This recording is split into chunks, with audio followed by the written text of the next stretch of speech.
10 000 chasseurs de Corse, une petite centaine sont des femmes. À l'initiative de la Fédération départementale de la Corse du Sud, elles ont décidé de se regrouper au sein d'une association appelée la Diane, association d'une vingtaine d'adhérentes aujourd'hui. Samedi dernier, elles étaient une dizaine sur le terrain pour la première sortie officielle de l'association, une battue administrative dans la région de Casalabrile.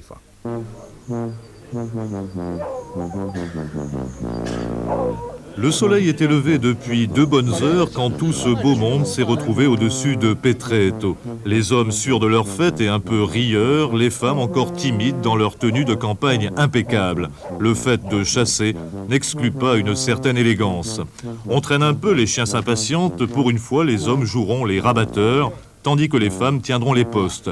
Un plan de bataille est dressé, on fourbit les armes, le sanglier n'a qu'à bien se tenir.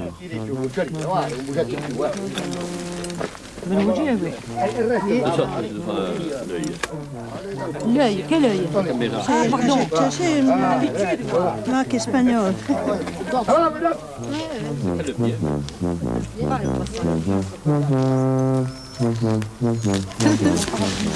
Ah, vous en avez vous aussi de celle-là? Ouais, elles sont bonnes. Elles sont bien, elles sont précises. Dans la fraîcheur du sous-bois, ces dames, suivant les instructions de ces messieurs, fort instruits en la chose, ont rejoint leur poste, tandis que dans la vallée, les chiens ont commencé leur travail.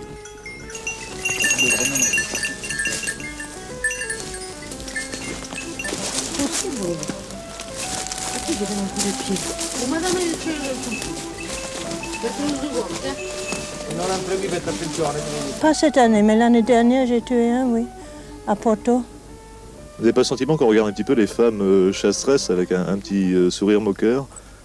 Non, pas chez... Moi, je suis le seul qui chasse dans l'équipe de cette région, à Porto. Mais au contraire, ils me prennent tout à fait comme copain. Alors, je suis très fière comme ils m'ont accepté. Mais j'ai fait beaucoup de la chasse en Angleterre avant, mais pas au sanglier, parce qu'on n'avait pas là. Après 2 heures d'une attente infructueuse pour ces dames, ponctuée dans le lointain du cri des chiens et de quelques coups de feu, le maître de séance battra le rappel de la petite troupe, les pieds gelés, mais enrichis d'un grand bol d'air. Face à la bête sauvage, puissante et dangereuse qu'elles n'ont jamais vue, ces dames, en attendant mieux, ont tenu courageusement leur position. Les femmes à la chasse participent maintenant comme dans toute association. On les voit de partout. Ce sont elles qui sont les, je dirais, les médiateurs, les régulateurs un petit peu de la chasse. On les trouve partout.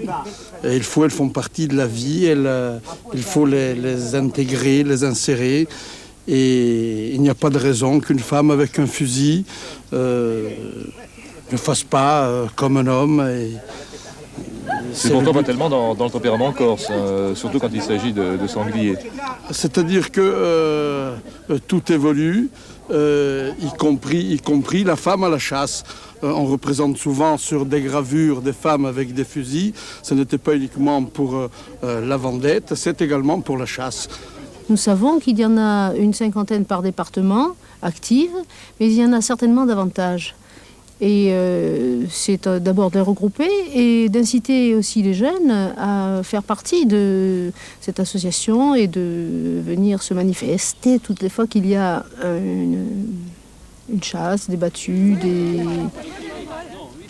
Et quelles sont d'une façon générale les relations entre hommes chasseurs, c'est une tradition ici dans l'île, et femmes chasseurs? Ça se passe bien? Ça se passe très bien, comme vous l'avez vu ce matin, il n'y a pas de problème particulier, tout se passe bien. Il n'y a pas un petit sourire au départ, non, quand on vous voit arriver avec un fusil? Non, non.